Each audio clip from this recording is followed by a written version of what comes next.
The official death toll in the Bahamas after Hurricane Dorian is now up to 50 people, but that number is expected to jump quite a bit. One reporter tweeted out a quote from an Abaco resident saying, quote, "I saw 80 bodies. There are at least 1,000 people dead on my island." There are reports that there are still hundreds, perhaps even thousands of people that are still missing. According to the United Nations, 70,000 people, 70,000 are homeless in the Bahamas. These are our neighbors and our allies as Americans, and they're going through an unfolding humanitarian crisis. Just this week, we all saw what happened when desperate people fleeing the destruction and devastation in the Bahamas were ordered off a ferry going from Freeport in the Bahamas to Fort Lauderdale in Florida. There's a lot of confusion. The ferry company blamed Customs and Border Protection, who then blamed the ferry company, and then Donald Trump weighed in, casting aspersions baselessly on the survivors of this natural disaster, saying, quote, "Some very bad people and very bad gang members and some very, very bad drug dealers had gone to the Bahamas, and that now the U.S. needed to keep those people out who were trying to come in."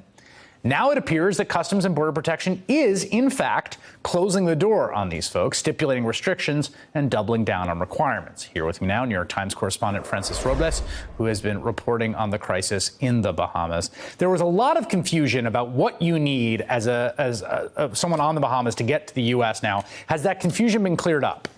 It has been cleared up. I mean, even Customs and Border Protection didn't seem to know yesterday what the requirements were. It depended on what time of day you asked them and who you asked. And so the final answer is the policy is that you cannot get on a ferry with only a passport and a good conduct certificate. You need a visa. And so there was a feeling on Sunday night, well, there's a Category 5 hurricane. Look at all these homeless people. Let's let them go. And then that's the rule that they decided not to be flexible on. So just to be clear, that means people that are not in, as I understand it, are in the capital to get that visa have to travel to a U.S. embassy, like in the midst of this wreckage and perhaps homeless without their papers, have to go about finding some way to get a visa. Is that right? Not just a visa. Actually, there's an easier step. They can get a good conduct certificate. You can travel that way, but you would have to be traveling from Nassau or on a plane.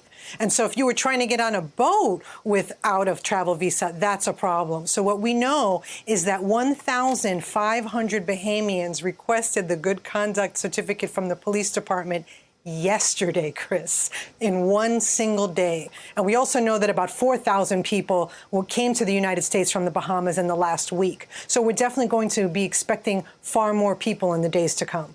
You have also been covering for a while the aftermath of the Hurricane Maria in Puerto Rico, the aftermath of what happened there. And there was some really startling news today, and I was sort of surprised it did not blow up more, that a former FEMA official is accused of taking bribes in the recovery from Hurricane Maria and was indicted today. Can you tell us more what happened there? That's absolutely right. The senior official in charge of the electrical restoration in Puerto Rico, it seems that she was in a romantic relationship with the top contractor, a contractor that got about $2 billion with a B, dollars in contracts to restore the energy in Puerto Rico. And so I do think that there's going to be a little bit of a fuzzy line between accepting a bribe and having a romance with, a top contractor.